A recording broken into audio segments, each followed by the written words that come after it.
ఇది భారతీయ జనతా పార్టీ విజయం. అనేక సంవత్సరాల నుంచి మేము ఇదే చెప్తున్నాం. మేము తెలంగాణ విమోచన దినోత్సవాన్ని అధికారికంగా జరపాలని చెప్పి తెలంగాణ రాష్ట్రం ఏర్పడకు ముందు కూడా ఉద్యమాలు చేసిన పార్టీ భారతీయ జనతా పార్టీ. లాఠీ చార్జ్లో కాళ్ళు చేతులు విరినాయి, తలలు విరినాయి, మా ఎమ్మెల్యేల కాళ్ళు చేతులు విరగొట్టారు. ఉద్యమాలు చేసిన పార్టీ భారతీయ జనతా పార్టీ తెలంగాణ విమోచన దినోత్సవాన్ని అధికారికంగా జరపాలని చెప్పి అదే సమయంలో రాష్ట్ర ముఖ్యమంత్రి ఆ ఉద్యమ సమయంలో కూడా కాంగ్రెస్ పార్టీని తిట్టాడు. రోషయ్య గారిని ఇష్టం తిట్టాడు. కాంగ్రెస్ పార్టీ నాయకులు తిట్టాడు. చౌటలారా, దద్దమ్మలారా, బయటికి రండి, తెలంగాణ విమోచన దినోత్సవాన్ని అధికారికంగా జరపరా, మా స్వాతంత్ర దినోత్సవాన్ని కూడా జరుపుకొనియరా,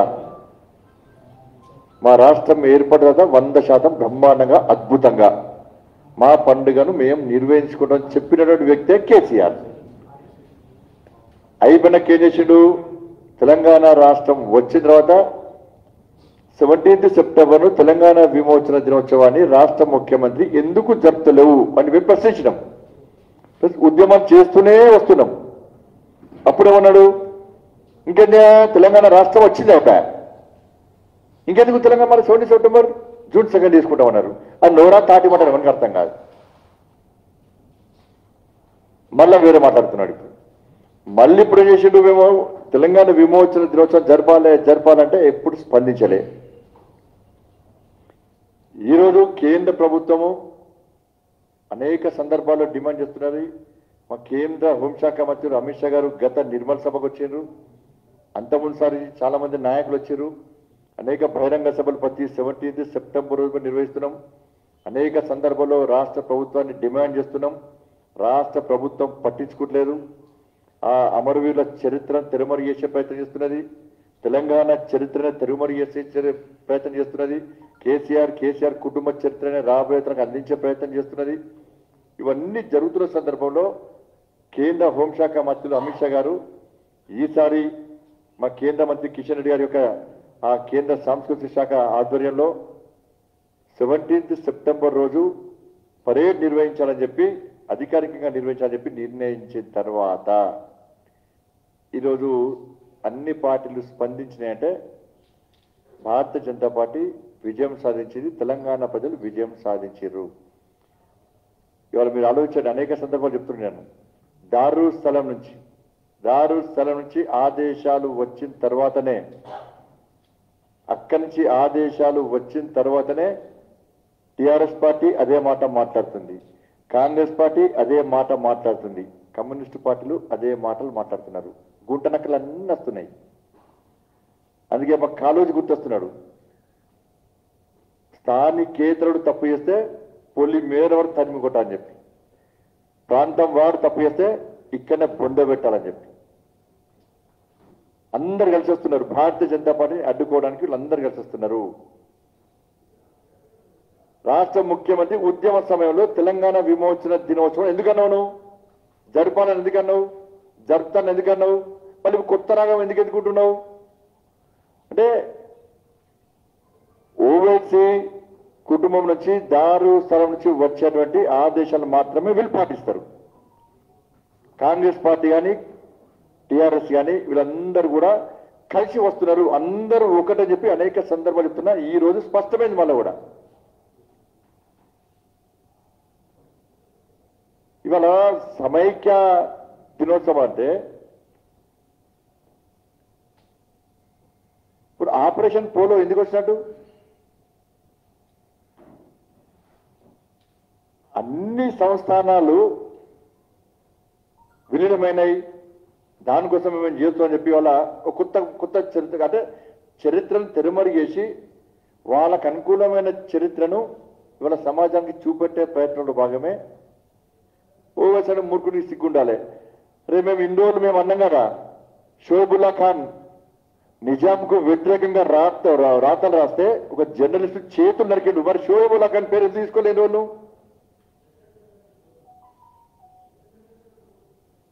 కమ్యూనిస్టులు అంటారు సర్దార్ పటేల్ తెలంగాణ ద్రోహి, నిజాం కూడా గవర్నర్ పదవి.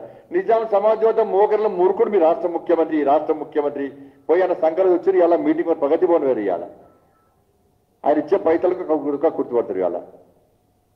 కానీ రాష్ట్ర ముఖ్యమంత్రి ద్వంద్వ విధానాలు, ఆయన నోటి నుంచి ఏమొస్తుందో ఒకసారేమో విమోచన దినోత్సవం జరపాలంటాడు, ఒకసారి జరుపుతా అంటాడు, ఒకసారి ఎందుకు జరపాలి తెలంగాణ రాష్ట్రం వచ్చింది అంటాడు, మళ్ళీ వాళ్ళ సమైక్య దినోత్సవం అంటాడు. కాబట్టి ఏం చేసా కూడా ఈరోజు అన్ని పార్టీలు ముందుకు వచ్చినాయంటే అది కేవలం భారతీయ జనతా పార్టీ చేసే పోరాటం వల్లనే, భారతీయ జనతా పార్టీ నిర్ణయం తీసుకున్నందు వల్లనే ఈ రోజు వచ్చినాయి. ఇవన్నీ పార్టీలు కూడా ఇలా ఓవైసీ కంట్రోల్లో దారుస్థలం నుంచి వచ్చే ఆదేశాల కోసం ఎదురు చూస్తూ అక్కడి నుంచి ఆదేశాలు వచ్చిన తర్వాత మాత్రమే స్పందించినాయి. తెలంగాణ రాష్ట్ర ఏర్పాటును వ్యతిరేకించిన పార్టీ ఎంఐఎం పార్టీ, తెలంగాణ రాష్ట్ర ఏర్పాటులో ఉద్యమంలో పాల్గొనని పార్టీ ఎంఐఎం పార్టీ, తెలంగాణ రాష్ట్ర ఏర్పాటును అడ్డుకున్న పార్టీ ఎంఐఎం పార్టీ. అటువంటి ఒక పార్టీ రజాకర్ల వారసత్వం పుట్టుకున్న పార్టీ ఆదేశాలు ఇస్తే దాన్ని పాటిస్తున్నట్టే ఈ సిగ్గతలు నాకు అర్థం కాదు ఇప్పటికీ. ఎందుకు మాట్లాడలే రాష్ట్ర ముఖ్యమంత్రి అడగాలి కదా, ఓసిన అడగాలి రాష్ట్ర ముఖ్యమంత్రి, కాంగ్రెస్ పార్టీ అడగాలి తెలంగాణ రాష్ట్ర ఏర్పాటు ఎందుకు వ్యతిరేకించినావు, 14 మంది చచ్చిపోయారు, బలిదానం అయిపోయారు, ఒక్కసారి జై తెలంగాణ లేరా ఓసి, ఒక్కసారి జై తెలంగాణలే, తెలంగాణ అమరులు కనీసం గుర్తుంచుకోలే, ఉద్యమకాలను తెలుసుకోలే. అంటే ఏకప్రభుత్వం తెలంగాణ సమాజానికి మీరు చరిత్రను ఏదైనా తారుమారు చేసుకున్నారు. తెలంగాణ చరిత్రను చెప్పండి సమాజంలో రాష్ట్ర ముఖ్యమంత్రి ఇంత నీచపు బతుకులు బతికేందుకు నాకు అర్థం కాలే.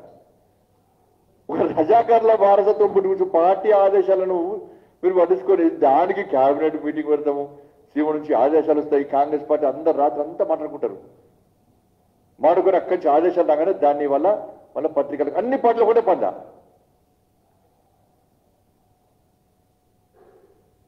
కానీ తెలంగాణ సమాజం ఆలోచించాలి. ఇవాళ రాష్ట్ర ముఖ్యమంత్రి టీఆర్ఎస్ పార్టీ కానీ, కాంగ్రెస్ పార్టీ కానీ, కమ్యూనిస్టు పార్టీ కానీ ఓవైసీ చేతిలో ఏ విధంగా కీలు బొమ్మలుగా మారినో, తెలంగాణ చరిత్రను ఏ విధంగా తెరమరుగు చేసే ప్రయత్నం చేస్తున్న నిజమైన చరిత్రను దాన్ని ఆలోచించాల్సిందే. ఎట్టి పరిస్థితుల్లో తెలంగాణ విమోచన దినోత్సవాన్ని జరపాల్సిందే, జరిపి తీరాల్సిందే.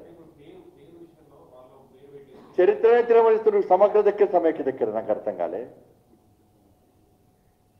ఇప్పుడు ఆ రోజు బానిస బతుకులు బతుకుతున్నారు, వెట్టి చాకిరికి విముక్తి కోసం ఇవన్నీ కూడా ఇబ్బంది పడుతున్నారు.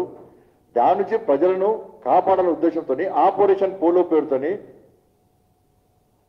ఇవాళ సర్దార్ పటేల్ అప్పటి సర్దార్ పటేల్ సైన్యాన్ని పంపుతా అంటే దిగొచ్చినట్టు నిజాం తల వంచి సరెండర్ కావడం వల్ల మరి ఆపరేషన్ పోలో ఎక్కడికి వచ్చింది? ఇదే ముఖ్యమంత్రి చెప్పింది కదా, ఇవన్నీ ఎక్కడి నుంచి వచ్చింది? మరి ఇవన్నీ వాళ్ళు ఏ పేరు పెట్టుకుంటుంది, వాళ్ళ విమోచన దినోత్సవం జరుపుకోవాల్సి జరుపుతాం కూడా మేము.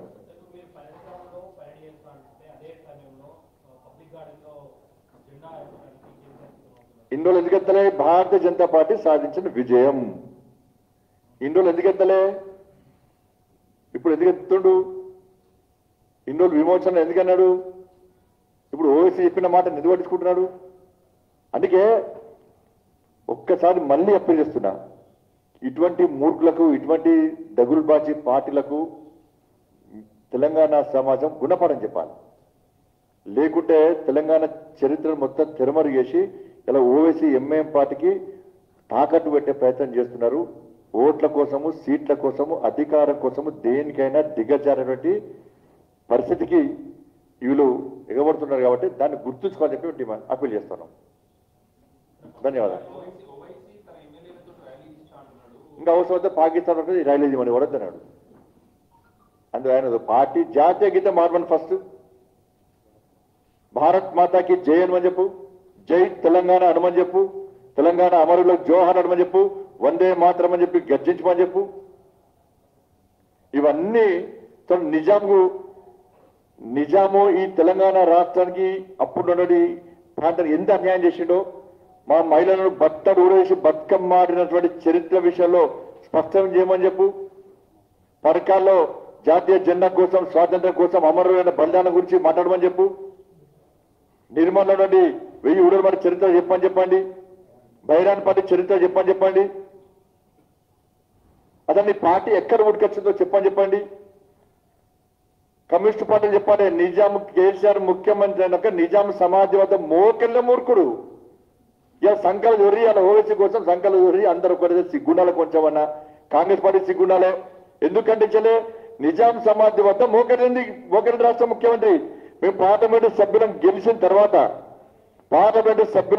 తర్వాత సర్దార్ పటేల్ పాటల ముందు మోకరిల్లాం. అందుకే తెలంగాణ సమాజం అప్పటి చెప్తున్నాం, నిజాం సమాధి వద్ద మోకరిల్లే ఈ కోనా సెక్యులర్ పార్టీలు కావాలన్నా సర్దార్ పటేల్ పాటల ముందు మోకరిల్లే దేశభక్తి గల పార్టీ కావాలి, భారతీయ జనతా పార్టీ కావాలని ఆలోచించుకోండి. ధన్యవాదాలు. హాయ్ ఫ్రెండ్స్, మా టుడే టుమారో యూట్యూబ్ ఛానల్ చూస్తున్నందుకు చాలా థ్యాంక్స్. మరిన్ని లేటెస్ట్ వీడియోస్ కోసం వెంటనే సబ్స్క్రైబ్ చేయండి. అలాగే ఈ బెల్ ని కూడా రింగ్ చేసేయండి. మా నోటిఫికేషన్స్ అన్ని మీ మొబైల్లో వస్తాయి. అలాగే మా వీడియోస్ మీకు నచ్చితే లైక్ చేయండి, షేర్ చేయండి, నచ్చకపోతే కామెంట్ చేయండి.